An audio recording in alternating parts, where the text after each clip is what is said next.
artist Ramakrishna Behara, whose solo is happening today at Nature Morte, Gurgaon. Hi, Ramakrishna. Hi. I believe you're a chemical engineer from IIT.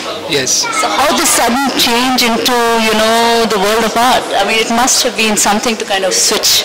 Yeah, it was always there, but I was not getting an opportunity to get time into because of studies and stuff like that. So I was not getting enough time to think deeper into art.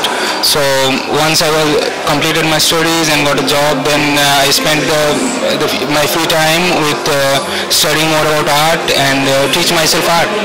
Wow, that's really good. Well, for a self-taught artist, you've actually managed to do a very incredible show. Thank you.